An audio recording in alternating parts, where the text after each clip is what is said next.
பண்ணி பல ஆலோசனைகள் சொல்லி அப்போ கூட திருந்தல இல்லை. அதை தான் இப்போ மறுபடியும் பேசுகிறாங்க. ஆண்டவர் சொல்கிறாரு, உன் வாழ்க்கையில் புதிய காரியத்தை செய்யணும் அப்படின்னு சொன்னால் பழைய காரியத்தை முதல்ல என்ன பண்ணக்கூடாது, பேசக்கூடாது. 38 வருஷம் வியாதிஸ்தன் சொன்னான் பாருங்க, என்னை குளத்தில் கொண்டு போய் விடுகிறதற்கு ஒருவரும் இல்லை, நான் போகிறதற்குள்ளே வேறு யாராவது இறங்கிடுறாங்க, நான் 38 வருஷமாக இங்கே தான் இருக்கிறேன். பழைய காரியத்தையே பேசி கொண்டு இருந்தோம் என்று சொன்னால் புதிய காரியம் அது என்ன செய்யாது, நம்முடைய வாழ்க்கையில் விளங்காது, புதிய காரியம் நடக்காது. அல்லேலூயா. உன் குடும்பத்தில் உன் வீட்டுக்கார் மாறிடுவார் அப்படி சொன்னால் யார், அவரா? அவர் மாறிடுவாரா? நீங்கள் வேற சும்மா இருங்க, அவராவது மாறுறதாவது. அல்லேலூயா. அப்போ நீ என்ன செய்யல, புதிய காரியத்தை விசுவாசிக்கல, பழைய காரியத்தையே தான் பேசுகிற, பழைய காரியத்தையே தான் சிந்திக்கிற. அதனால தான் ஆண்டவர் இதை ரெண்டுத்தையும் சொல்கிறாரு. புதிய காரியம் உனக்கு தோன்றும், அதுக்கு முன்னாடி இதை சொல்லிட்டு தான் சொல்கிறாரு, முந்தினவைகளை என்ன செய்யக்கூடாது, நினைக்கக்கூடாது. முன்னாடி நடந்ததை நினைக்கக்கூடாது, முன்னாடி நடந்த காரியங்களை பேசக்கூடாது. அல்லேலூயா. உங்கள் வீட்டுக்காரர் மாறிடுவார் அப்படின்னு சொன்னால் கண்டிப்பாக மாறுவார், ஆண்டவர் மாற்றுவார். அதான் சொல்லணும். யார், இவரா? இவர் போய் மாறிடுவாரா? நீங்கள் வேற சும்மா இருங்க, இவர் எப்படி மாறுவார் எங்களுக்கு தெரியாது. அல்லேலூயா. பிள்ளைகள் காரியத்தில், புருஷன் காரியத்தில், மனைவி காரியத்தில், குடும்ப காரியத்தில் இது மாறிடும், இது சரியாகிடும் அப்படின்னு கர்த்தர் சொல்கிறாருன்னா இந்த வியாதி சரியாயிடுமா? கர்த்தர் உனக்கு புதிய காரியத்தை செய்வார், உனக்கு புது இருதயத்தை கொடுப்பாரு. நீங்கள் கவலைப்படாதீங்க, இந்த வியாதி சரியாயிடும். இதுவா? டாக்டரே சொல்லிக்கிறாரு ஸ்கேனில், என்னென்ன இது ஆப்ரேஷன் தான் பண்ணணும்னு சொல்லிக்கிறாரு. இது புதிய காரியமா? இது கர்த்தர் சொல்றாரு, புதிய காரியத்தை உனக்கு நான் செய்கிறேன், கவலைப்படாதுன்றாரு. நீ எந்த காரியத்தை பேச வர? ஏற்கனவே ஸ்கேன் எடுத்த கதையை பேச வர, ஏற்கனவே ரிப்போர்ட் எடுத்த கதையை பேச வர, ஏற்கனவே டாக்டர் என்ன ஆலோசனை சொன்னாலும் அதை சொல்ல வர. இதான் புதிய காரியமா? அப்புறம் எப்படி உனக்கு புதிய காரியம் வரும்? ஆண்டவர் சொல்லிட்டு தானே சொன்னார், உனக்கு புதிய காரியம் தோன்றணும்னு சொன்னால் பழையவைகளை என்ன கூட பண்ணக்கூடாது, பேசக்கூடாது, நினைக்கக்கூடாது. அல்லேலூயா. பழைய காரியங்களை பேசக்கூடாது. அதை திரும்ப திரும்ப திரும்ப நீ பேசினா என்ன நடக்கும்னா உனக்கு விசுவாசம் வராது, அவிசுவாசம் தான் வரும். அல்லேலூயா.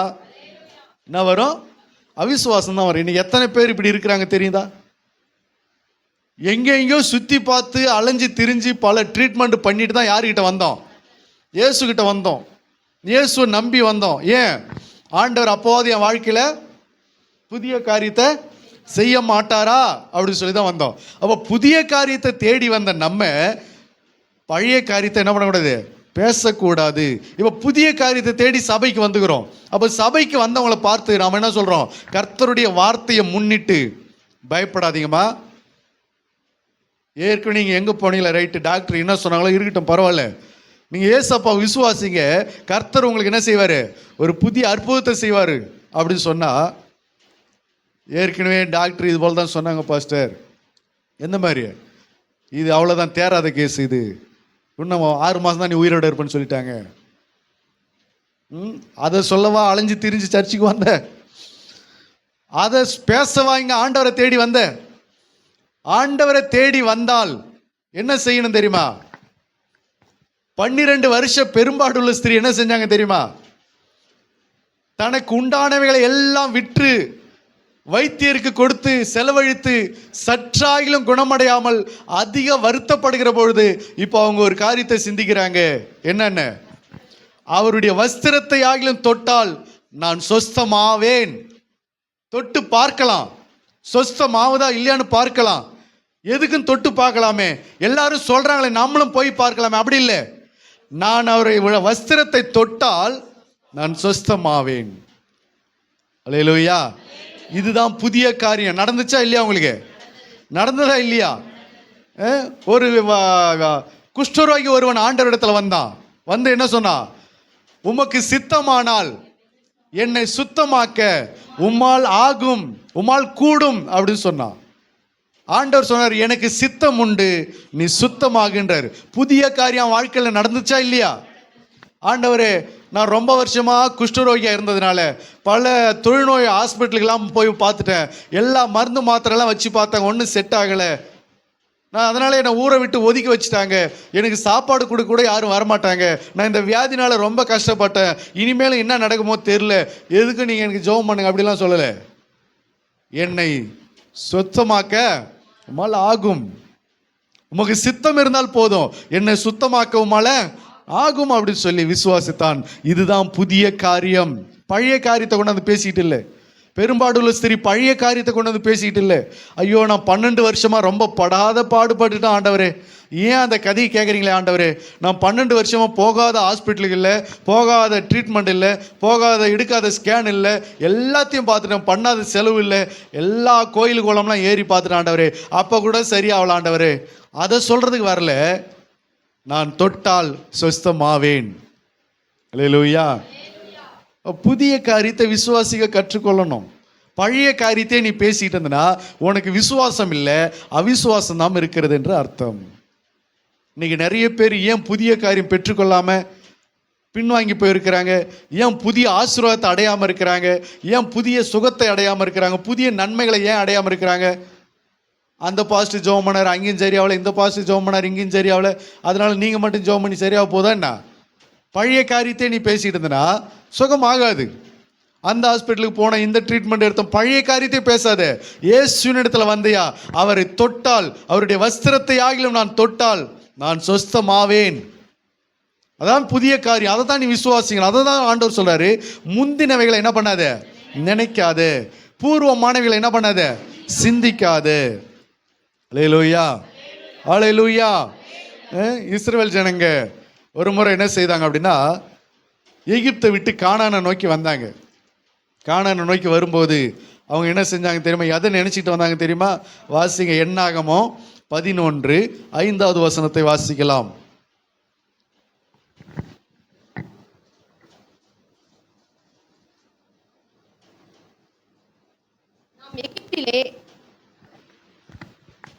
மைக்கை வந்து இப்படி வச்சுக்குமா, இப்படி வச்சுக்க, இப்படி வச்சனா அந்த சவுண்டு கேக்குது.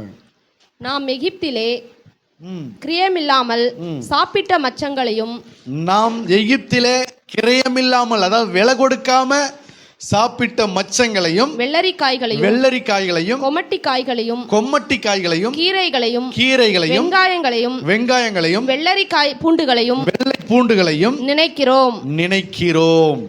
அல்லேலூயா. இஸ்ரவேல் ஜனங்க எகிப்தை விட்டு வெளியே வந்து எங்க போறாங்க? கானானை நோக்கி போறாங்க. அதாவது புதிய பயணம். அவங்க வாழ்க்கையில் என்னது? இது 400 வருஷமா அந்த எகிப்துக்குள்ளவே அடைஞ்சு கிடந்து இப்போதான் எகிப்தை விட்டு வெளியில வந்து புதிய பயணத்தை தொடங்குகிறாங்க. அப்போ புதிய பயணத்தை தொடங்குகிற அவருடைய வாழ்க்கையில அவங்க எதை நினைச்சிட்டு இருக்கிறாங்களா? எகிப்தில் சாப்பிட்ட வெள்ளை பூண்டு, வெங்காயம், வெள்ளரிக்காய், கீரைகள், மச்சங்கள், கொம்மட்டிக்காய்கள், இது எல்லாம் நினைச்சுக்கிட்டே இருக்கிறாங்க. ஆனா போறது எங்க? புதிய பயணம். நினைப்பது எது? பழைய வெள்ளரிக்காய், பழைய பூண்டு, பழைய வெங்காயம், பழைய கீரை, பழைய சாதம், பழைய குழம்பு. அல்லேலூயா. அதை நினைச்சுக்கிட்டே எங்க போயிட்டு இருக்கிறாங்க? கானானுக்குள்ள போனாங்களா? போகல, வழியிலே மாண்டாங்க, அவ்வளவுதான். ஏன்? என்ன காரணம்? புதிய பயணத்தை தொடங்கின நீ கானான் எப்படி இருக்குமோ, கானானுக்கு போனா நம்ம எப்படி இருப்போம், கானானுக்குள்ள நம்முடைய வாழ்க்கை எப்படி கர்த்தர் ஆசீர்வதிப்பாரு, அடுத்தது நம்ம என்ன செய்ய போறோம், கானானுக்குள்ள நம்ம எப்படி வாழ போறோம், அந்த ஆசீர்வாதத்தை எப்படி அடைய போறோம், அதற்கு நம்ம எப்படி ஆயத்தப்படுத்திக் கொள்ளணும், நம்ம எப்படி அதுக்கு தயார் ஆகணும், கானானுடைய ஆசீர்வாதங்கள் எப்படி இருக்கும், அதனுடைய செழிப்பு எப்படி இருக்கும், அதனுடைய விளைச்சல் எப்படி இருக்கணும், அங்க நம்முடைய எதிர்காலம் எப்படி இருக்க போகுது, அதை பற்றின சிந்தனை இல்லை. எதை நினைச்சுக்கிட்டு போயிடுக்கிறாங்க? பழைய காரியங்கள், பழைய சிந்தனைகள், பழைய நினைவுகள். அதை தான் ஆண்டவர் சொல்றாரு, முந்தினவைகளை நினைக்க வேண்டாம்னு சொன்னாரு. ஆனா இவங்க முந்தினவைகளை நினைச்சுக்கிட்டே புதிய பயணத்துக்கு போறாங்க, புதிய ஊரை சார்ந்து தேடிக்கிட்டு போறாங்க. ஆனா அவங்களால என்ன செய்ய முடியல? போய் சேர முடியல, போக முடியல, வழியிலே செத்து தான் போனாங்க. அதனால தான் ஆண்டவர் சொல்றாரு, புதிய பயணத்தை நோக்கி போற நீ, புதுசா பிஸ்னஸை தொடங்குற நீ, பழைய தோல்விகளை என்ன பண்ணக்கூடாது? நினைக்கக்கூடாது. சில பேர் பார்த்தீங்கன்னா புதுசாக ஒரு பிஸ்னஸை தொடங்குறாங்கன்னா அந்த பழசை நினச்சி பயந்துகிட்டு இருப்பாங்க. ஏற்கனவே ஒரு பிஸ்னஸ் இப்படி தான் ஆரம்பித்தோம், அது கடைசியில் அது டவுன் ஆகிடுச்சு, அதில் லாஸ் ஆகிடுச்சு, ஒருவேளை இப்படியே இது ஆகிடுமோ அப்படின்னு சொல்லி புதுசாக ஒரு காரியத்தை தொடங்கும் போது பழைய காரியங்களை நினச்சி பயந்து கொண்டு இருப்பாங்க. அப்போ அந்த பயமே இவர்களை என்ன செய்ய அதிகமாக பாதித்து புதிய காரியத்தை அடைய முடியாதபடிக்கு, புதிய பிஸ்னஸில் ஜெயிக்க முடியாதபடிக்கு அவர்களை தளர்ந்து போக செய்யும், அவருடைய இருதயத்தை சோர்ந்து போக செய்யும். அல்லேலூயா. அதனால தான் சொல்லுது, புதிய பயணத்தை தொடங்குற நீ பழையவைகளை என்ன செய்யக்கூடாது, நினைக்கக்கூடாது. புதுசாக சுகத்தை தேடி ஆண்டவரிடத்துல வந்தேன்னு சொன்னால் பழைய பலவீனத்தை என்ன செய்யக்கூடாது, நினைக்கக்கூடாது. கர்த்தரை நான் தொட்டால் சொஸ்தமாவேன், அந்த சிந்தனை தான் வரணும், அந்த விசுவாசம் தான் வரணும். பழசை என்ன பண்ணிக்கூடாது, பேசக்கூடாது. இந்த 38 வருஷம் வியாதிஸ்தன் அவன் என்ன சொல்கிறான், சொஸ்தமாக வேண்டும் என்று விரும்புகிறாயா அப்படி சொல்லி கேட்ட மாத்திரத்தில் பழைய காரியத்தை பேச ஆரம்பிச்சிட்டான். அல்லேலூயா. நிறைய பேருக்கு பழைய நினைவுகள், பழைய காரியத்தையே பேசிக்கிட்டு இருக்கிறது, பழசையே நினச்சிக்கிட்டு இருக்குது, பழசையே சிந்திச்சு கொண்டு இருக்கிறது, அதையே மைண்டுக்குள்ளே வச்சுன்னு இருக்கிறது. அப்படி இருந்தால் எப்படி முன்னேற முடியும்? எப்படி உனக்குள்ள விசுவாசம் வரும்? எப்படி கர்த்தர் உன்னை ஆசீர்வதிக்க முடியும்? உன் முகத்தை பார்த்தா ஒரு புதுசாக ஒரு சந்தோஷம் இல்லை, பழசையே நினச்சி கவலைப்பட்டுக்கிட்டு இருக்கிற, ஒரு உற்சாகம் இல்லை. விசுவாசிக்கிறோடைய முகத்தில் என்ன இருக்கணும், உற்சாகம் இருக்கணும், நம்பிக்கையில் என்ன இருக்கணும், சந்தோஷம் இருக்கணும். அன்னாள் தேவாலயத்தில் போய் ஜெபம் பண்ண மாத்திரத்தில் அதுக்கப்புறம் என்ன செய்யல, அவள் துக்க முகமாக இருக்கவில்லை என்று வேதம் சொல்லுகிறது. அல்லேலூயா. அன்னாளை கூட நீங்கள் எடுத்துக்கொள்ளுங்களேன். அன்னாள் யார் கூட அழுதுகிட்டு வார்த்தையை வாங்கி கொண்டு துக்கப்பட்டுக்கிட்டு கிடந்தா? பெனினாள் தன் ஓரவத்தி கூட அவளுடைய வார்த்தைகளை எல்லாம் கேட்டு மனம் அடிந்து சாப்பிடாம ராத்திரியும் பகலும் தூங்காம கிடந்தா. இப்ப தேவாலயத்துக்கு போனிட்டு ஆண்டவருடைய சமூகத்தில் என்ன சொன்னாங்க தெரியுமா? நீர் எனக்கு ஒரு குமாரனை கொடுத்தால் அதை என்னாலும் உமக்கு என்ன செய்வேன், கொடுப்பேன். வாசிங்க அந்த வசனத்தை. 1 சாமுவேலின் புஸ்தகம் 1ஆம் அதிகாரம் 10-11 வசனத்தை வாசிங்க.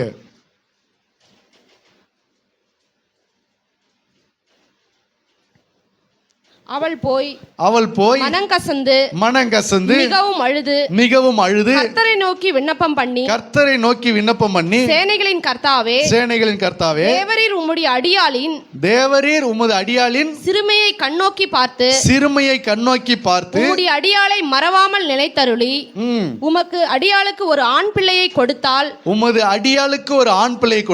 அவன் உயிரோடு இருக்கும் சகல நாளும் நான் அவனை கர்த்தருக்கு கர்த்தருக்கு ஒப்புக் கொடுப்பேன். அவன் தலையின் மேல் சவரகன் கத்தி படுவதில்லை என்று ஒரு பொருத்தனை பண்ணினாள். அல்லேலூயா. ஆண்டவர்கிட்ட போயிட்டு, ஆண்டவரே என் கஷ்டத்தை எல்லாம் பார்க்க மாட்டீங்களா, அவளை என்னான்னு கேட்க மாட்டீங்களா, வீட்டுக்கு போனா என்ன அவள் டார்ச்சர் பண்றான் ஆண்டவரே. யாரு? பெனினாள். என்னை ரொம்ப வேதனைப்படுத்துகிற ஆண்டவரே. என் வீட்டுக்காரர் அவ கூட சேர்ந்து ஆடுறாரு, என் வீட்டுக்காரர் எனக்கு சப்போர்ட் பண்ண மாட்டேங்கிறாரு, கேட்டால் அவளை விட நான் உன்னதான் அதிகமாக நேசிக்கிறேன்னு சொல்கிறார தவிர அவள் டெய்லி என்னை போட்டு குத்தி காண்பிக்கிற ஆண்டவரே. அவளுக்கு ஒரு பிள்ளை பிறந்துருச்சு, எனக்கு பிள்ளை பிறக்கலையாமே, அதனால் அவள் டெய்லி என்னை என்ன செய்கிறா, வேதனைப்படுத்துகிற ஆண்டவரே. அவளுக்கு நீங்கள் பதில் செய்யுங்க ஆண்டவரே, அவளை இன்னான்னு கேளுங்க ஆண்டவரே, அவளுக்கு ஏதாயிலும் ஒரு தண்டனை கொடுங்க ஆண்டவரே, அப்போ தான் ஆண்டவரே அவள் திருந்துவா. அவளோடு சேர்த்து என் வீட்டுக்காரையும் ஒரு தண்டனை கொடுங்க ஆண்டவரே, அப்போ தான் அவங்களாம் ஒரு சரிப்பட்டு வருவாங்க ஆண்டவரே, என்னையும் ஆசீர்வதிங்க ஆண்டவரே. அப்படியே சொன்னாங்க. ஆண்டவரிடத்தில் வந்த உடனே வீட்டில் நடந்தது பழைய காரியத்தை அந்த சாப்டர் என்ன பண்ணலை, நினைக்கவே இல்லை, அதை பற்றி பேசவே இல்லை. அவள் அடுத்தது ஏதோ சிந்திக்க ஆரம்பிச்சிட்டா. என் பையனுடைய தலையில சவரகன் கத்தி படுவதில்லை, அவன் உயிரோடு இருக்கும் நாளளவும் தீட்டானதை ஒன்றும் புசிப்பதில்லை, அவன் இனிமே இப்படிதான் இருக்க போறான். இன்னும் பிள்ளையை பார்க்கல, பிள்ளை கர்ப்பம் அடையல, இன்னும் ஒண்ணுமே தெரியல. இப்பதான் சர்ச்சுக்கு வந்திருக்கிறாங்க, இப்பதான் ஆண்டவரை நோக்கி ஜெபிக்கிறாங்க. அதுக்குள்ள அவங்க எதை பேச ஆரம்பிச்சிட்டாங்க, என் பிள்ளை உயிரோடு இருக்கிற வரைக்கும் அவன் தலையில என்ன பண்றதில்லை, சவரகன் கத்தி படுவதில்லை, கர்த்தர் அவன் உயிரோடு இருக்கிற நாளளவும் கர்த்தருக்கு ஒப்புவிக்கிறேன். ஆனா பெண்ணான்னு கூட தெரியாது, இன்னும் கருத்தரிக்க கூட இல்லை. இப்பதான் ஜெபிக்கிறாங்க. ஜெபிக்க ஆரம்பித்த உடனே எதை பேச ஆரம்பிச்சிட்டாங்க, புதிய காரியத்தை பேச தொடங்கி விட்டார்கள். அல்லேலூயா. பெனினாளை பத்தியே பேசிக்கிட்டு இல்லை, வந்து பழைய காரியத்தையே பேசிக்கிட்டு இல்லை, அதை பேசி பேசி பேசி மனமடிவாகல, இன்னும் கொஞ்சம் துக்கப்பட்டு கொண்டு இல்லை.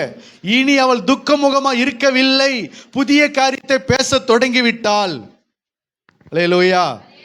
சில பேருக்கு என்ன வசனம் சொல்லுங்களேன், அந்த பழைய கதை தான் கொண்டு வருவாங்க. என்ன ஆலோசனை சொல்லுங்களேன், அந்த பழைய கதை தான் கொண்டு வருவாங்க. என்ன ஆறுதல் சொல்லுங்களேன், அந்த பழைய கதையை தான் நினைச்சிட்டு இருப்பாங்க. பல வருஷங்களுக்கு முன்னாடி நடந்தது, இதுக்கு முன்னாடி நடந்தது, கர்த்தர்கிட்ட நீ வர்றதுக்கு முன்னாடி எல்லாம் உன் குடும்பத்தில் எப்படியெல்லாம் நடந்துச்சோ அதையே நினைச்சிக்கிட்டு வந்து சபையில் உட்காந்துக்கிட்டு இருந்தா அது எப்படி மாறும், அது எப்படி சேஞ்ச் ஆகும், அது எப்படி புதிய காரியமாக தோன்றும்? என்னைக்கு நீ கர்த்தரை தேடி வந்தையோ பழச என்ன செஞ்சிடக்கூடாது, மறந்துடணும். அல்லேலூயா. சில பேர் சென்டிமெண்ட்டாக சொல்லுவாங்க தெரியுமா, பழச மறக்கக்கூடாது. அப்படி இல்லை. அல்லேலூயா. இங்கே சென்டிமெண்ட்டுக்கெல்லாம் என்ன இல்லை, இடம் இல்லை. பழச மறக்க சொல்கிறார் ஆண்டவர். முந்தினவைகளை நினைக்க வேண்டாம், அதை நினச்சி கூட பார்க்காத. அது வெள்ளரிக்காவாக இருக்கட்டும், வெள்ளை பூண்டாக இருக்கட்டும், அதை என்ன செய்யாத, நினைத்து கூட பார்க்காத, அதை பற்றி பேசாதன்றார். அல்லேலூயா. அண்ணாளுடைய வாழ்க்கையில் புதிய காரியம் தொடங்குச்சா இல்லையா? அவள் எப்போ புதிய காரியத்தை பேச ஆரம்பித்தாலோ, புதிய காரியத்தை விசுவாசிக்க ஆரம்பித்தாலோ, அதுக்கப்புறம் வாழ்க்கையில் என்ன நடந்தது, புதிய காரியம் நடந்தது. அல்லேலூயா, அல்லேலூயா. அது மட்டுமல்ல, ஏலி எல்கானாவை பார்த்து என்ன சொன்ன தெரியுமா, உனக்கு அவளாலே சந்தானம் உண்டாக கடவுது அப்படின்னு சொல்லி ஆசீர்வதிச்சான். என்னது, வாசிங்க அந்த வசனத்தை. 1 சாமுவேல் புஸ்தகத்தில். அதற்கு ஏலி சமாதானத்துடனே போ, நீ இஸ்ரவேலின் தேவனிடத்தில் கேட்ட உன் விண்ணப்பத்தின்படி அவர் உனக்கு கட்டளையிடுவாராக என்றார். அப்பொழுது அவள்,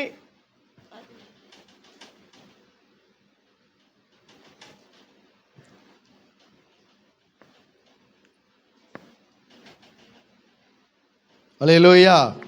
இந்த வசனத்தை நீ அப்புறமா கண்டுபிடிச்சு பாருங்க.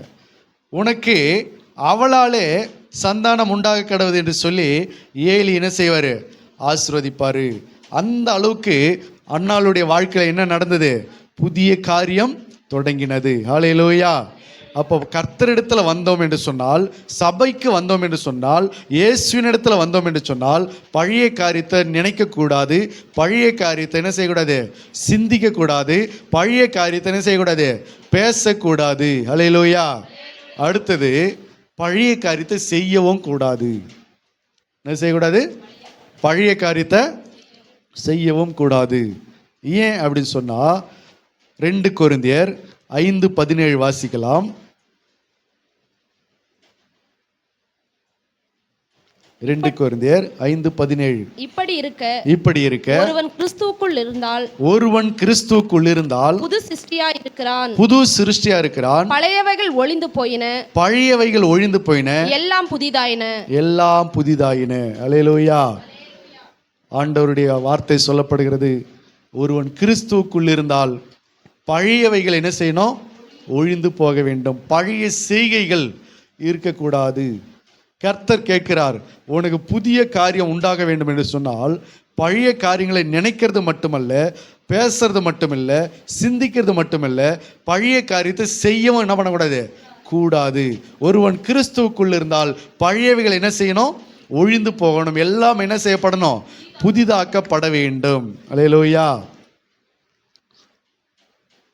சங்கீதம் 1ஆம் அதிகாரம் 1வது வசனத்தை வாசிக்கலாம். துன்மார்க்கருடைய ஆலோசனையில் நடவாமலும், பாவிகளுடைய வழியில் நில்லாமலும், பரியாசக்காரர் உட்காரும் இடத்தில் உட்காராமலும், கர்த்தருடைய வேதத்தில் பிரியமாயிருந்து இரவும் பகலும் அவருடைய வேதத்தில் தியானமாய் இருக்கிற மனுஷன் பாக்கியவான். அல்லேலூயா. எங்க உட்காரக்கூடாதுன்றாரு, துன்மார்க்கருடைய ஆலோசனையில நடக்கக்கூடாது, பாவிகளுடைய வழியில் நிற்கக்கூடாது, பரியாசக்காரர் உட்காரும் இடத்துல உட்காரக்கூடாது. இயேசுக்குள்ள நீ வந்து புதிய காரியத்தை விசுவாசித்து வந்த நீ அந்த பழைய இடத்துலையே போய் உட்கார்றது, அந்த பழைய இடத்துலையே போய் நிற்கிறது. எந்த பழைய இடம், இயேசுவை அறியாத முன்னாடி ஒரு இடத்துல டெய்லியும் போய் உட்கார வைப்பாரு. அது எந்த இடம் தெரியாது, உனக்கு தான் தெரியும். அந்த இடத்துலயே போய் உட்காருறது. இயேசுவின் இடத்துல வராத போது ஒரு இடத்துல டெய்லி நிற்பாரு, அங்கே அந்த இடத்துல போய் நிற்கிறது. ஆண்டவரை விசுவாசிக்கிறதுக்கு முன்னாடி ஒருத்தவங்க கூட கூடிக்கிட்டு இருந்த பாரு, அவங்க கூட போய் மறுபடியும் கூடுறது. அல்லேலூயா. அந்த பழைய ஆட்களை கொஞ்சம் என்ன செய்யணும், கொஞ்சம் விடணும். பழைய ஆட்கள்னா யாரு? நம்ம குடும்பத்தில் இருக்கிறவங்கலாம் பழைய ஆட்கள் தான். அதுக்காக அவங்கள விட முடியுமா? நம்முடைய தாய் தகப்பன் பழைய ஆட்கள் தான், நம்முடைய மனைவி பிள்ளைகள் பழைய ஆட்கள் தான், நம்முடைய சகோதர சகோதரிகள் பழைய ஆட்கள் தான். அவர்களை விட முடியுமா? அது இல்லை. உன்னை கெடுப்பதற்கென்று ஒரு கூட்டம் இருந்தது பாரு. உன் வாழ்க்கையை, உன் முன்னேற்றத்தை, உன் ஆசீர்வாதத்தை தடுப்பதற்கென்று சில வழிகளில் நீ நடந்த பாரு, சில இடத்துல நீ உட்கார்ந்த பாரு, சில பாவத்தை செய்வதற்காக சிலரோடு கூட பழகின பாரு, சில பாவத்தை செய்வதற்கு சில இடத்துல கரெக்டாக நீ உட்காந்துற பாரு. ஃபோன் போட்டு நான் இங்கே தான் உட்காந்துக்கிறேன், நேற்று உட்காந்து பாரு, அதே இடத்துல தான் நீ உட்காந்துக்கிறேன், நீ வா. நேற்று ஒருத்தர் டீ கடையில் உட்காந்துட்டு இருந்தேன்ல, அங்கே தான் வந்துரு, கரெக்டாக அந்த இடத்துல இரு, நான் வந்துடுறேன் நான் கரெக்டாக. அந்த அதே இடத்துல போய் உட்காருறது. ஒரு பாவத்தை செய்ய போகிறதுக்கு எந்த இடத்துல உட்கார்ந்தியோ, எந்த இடத்துக்கு வர சொன்னியோ அதே இடத்துல போய் மறுபடியும் உட்காரக்கூடாது, அதே இடத்துல போய் மறுபடியும் நிற்கக்கூடாது, அதே ஆட்களோடு கூட மறுபடியும் பழக்கம் வச்சுக்கிட்டு அவருடைய வழியில் என்ன செய்யக்கூடாது, நடக்கவும் கூடாது. அல்லேலூயா. சிந்திக்கிறது, நினைக்கிறது